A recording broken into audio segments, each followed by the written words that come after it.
ಹೆಸರುಕಾಳು ಬೆಲೆ ಕುಸಿತಕ್ಕೆ ಗದಗ ಎಪಿಎಂಸಿ ಮಾರುಕಟ್ಟೆಯಲ್ಲಿ ರೈತರು ತೀವ್ರ ಆಕ್ರೋಶ ಹೊರಹಾಕಿದ್ದಾರೆ. ಮಾರುಕಟ್ಟೆಗೆ ಅಪಾರ ಪ್ರಮಾಣದ ಹೆಸರುಕಾಳು ಆಮದು ಆಗಿದೆ. ಬೆಲೆ ಕುಸಿತಕ್ಕೆ ದಲ್ಲಾಳಿಗಳ ಕುತಂತ್ರ ಕಾರಣ. ಸರ್ಕಾರ ಕೂಡ ಬೆಂಬಲ ಬೆಲೆ ಖರೀದಿ ಕೇಂದ್ರ ಆರಂಭಿಸಿಲ್ಲ.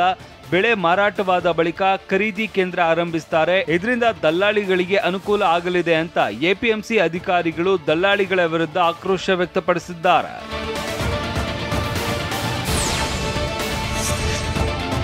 ಬೆಂಗಳೂರಿನ ರಾಜಭವನದ ಬ್ಯಾಂಕ್ವೆಟ್ ಹಾಲ್ನಲ್ಲಿ ಪೋಷಣ್ ಉತ್ಸವ ಕಾಫಿ ಟೇಬಲ್ ಪುಸ್ತಕ ಲೋಕಾರ್ಪಣೆಯಾಗಿದೆ. ರಾಜ್ಯಪಾಲ ತಾವರ್ ಚಂದ್ ಗೆಹ್ಲೋಟ್ ಮತ್ತು ಕೇಂದ್ರ ಸಚಿವೆ ಶೋಭಾ ಕರಂದ್ಲಾಜೆ ಪುಸ್ತಕ ಬಿಡುಗಡೆ ಮಾಡಿದ್ದಾರೆ. ದೀನದಯಾಳ್ ಸಂಶೋಧನಾ ಸಂಸ್ಥೆಯಿಂದ ಕಾರ್ಯಕ್ರಮ ಆಯೋಜಿಸಲಾಗಿತ್ತು. ಪುಸ್ತಕವು ಭಾರತೀಯ ಹಳೆಯ ಆಹಾರ ಪದ್ಧತಿಗಳು ಮತ್ತು ಪೌಷ್ಟಿಕಾಂಶದ ಬಗ್ಗೆ ಮಾಹಿತಿ ಒಳಗೊಂಡಿದೆ.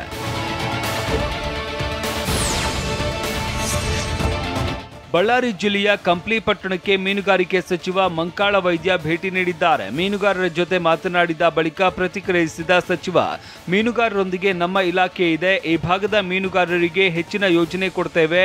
ಸಮಾಜದ ಸಮುದಾಯ ಭವನ ನಿರ್ಮಾಣಕ್ಕೆ 1 ಕೋಟಿ ರೂಪಾಯಿ ನೀಡುತ್ತೇನೆ ಅಂತ ಹೇಳಿದ್ದಾರೆ. ಹೊಸ ಏಕೀಕೃತ ಪಿಂಚಣಿ ಯೋಜನೆಗೆ ಕೇಂದ್ರ ಸರ್ಕಾರ ಅನುಮೋದನೆ ನೀಡಿದೆ. 23 ಲಕ್ಷ ಕೇಂದ್ರ ಸರ್ಕಾರಿ ನೌಕರರಿಗೆ ಏಕೀಕೃತ ಪಿಂಚಣಿ ಲಾಭ ಆಗಲಿದೆ.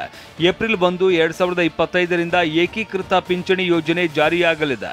ಈ ಕುರಿತು ಕೇಂದ್ರ ಸಚಿವ ಅಶ್ವಿನಿ ವೈಷ್ಣವ್ ಮಾಹಿತಿ ನೀಡಿದ್ದಾರೆ. ಕನಿಷ್ಠ 25 ವರ್ಷ ಸೇವೆ ಪೂರ್ಣಗೊಳಿಸಿದವರಿಗೆ ನಿವೃತ್ತಿ ಹಿಂದಿನ 12 ತಿಂಗಳ ಸರಾಸರಿ ವೇತನ ಶೇಕಡ 50ರಷ್ಟು ಪಿಂಚಣಿ ನೀಡಲಾಗುತ್ತದೆ. ಪಿಂಚಣಿದಾರ ಮೃತಪಟ್ಟರೆ ಕುಟುಂಬದವರಿಗೆ ಶೇಕಡ 60ರಷ್ಟು ಪಿಂಚಣಿ ನೀಡಲಾಗುತ್ತದೆ. 10 ವರ್ಷ ಸೇವೆ ಸಲ್ಲಿಸಿದವರಿಗೆ 10,000 ರೂಪಾಯಿ ಪಿಂಚಣಿ ಸಿಗಲಿದೆ. ಎನ್ಪಿಎಸ್ ಅಥವಾ ಯುಪಿಎಸ್ ಎರಡರಲ್ಲಿ ಒಂದನ್ನು ಆಯ್ಕೆ ಮಾಡಿಕೊಳ್ಳುವ ಅವಕಾಶ ನೀಡಲಾಗುತ್ತದೆ. ಗಾಳಿಯ ಹೊಡೆತಕ್ಕೆ ಪುಣೆಯಲ್ಲಿ ಹೆಲಿಕಾಪ್ಟರ್ ಪತನಗೊಂಡಿದೆ. ಹೆಲಿಕಾಪ್ಟರ್ನಲ್ಲಿ ಪ್ರಯಾಣಿಸ್ತಾ ಇದ್ದ 4 ಪ್ರಾಣಾಪಾಯದಿಂದ ಪಾರಾಗಿದ್ದಾರೆ. AW139 ವಿಮಾನ ಮುಂಬೈನ ಜುಹೂದಿಂದ ಹೈದರಾಬಾದ್ಗೆ ಹೊರಟಿತ್ತು. ಈ ವೇಳೆ ಪುಣೆಯ ಪೌಡ್ ಪ್ರದೇಶದಲ್ಲಿ ಪತನಗೊಂಡಿದೆ. ಗಾಯಾಳುಗಳನ್ನು ಆಸ್ಪತ್ರೆಗೆ ರವಾನಿಸಲಾಗಿದೆ. ಜಮ್ಮು ಕಾಶ್ಮೀರ ವಿಧಾನಸಭಾ ಚುನಾವಣೆಗೆ ಕೆಲ ದಿನಗಳಷ್ಟೇ ಬಾಕಿ ಉಳಿದಿದೆ. ದಶಕದ ಬಳಿಕ ನಡೀತಾ ಇರುವ ಎಲೆಕ್ಷನ್ನಲ್ಲಿ ಗೆದ್ದು ಬೀಗಲೇಬೇಕು ಅಂತ ರಾಜಕೀಯ ಪಕ್ಷಗಳು ಹವಣಿಸ್ತಾ ಇವೆ.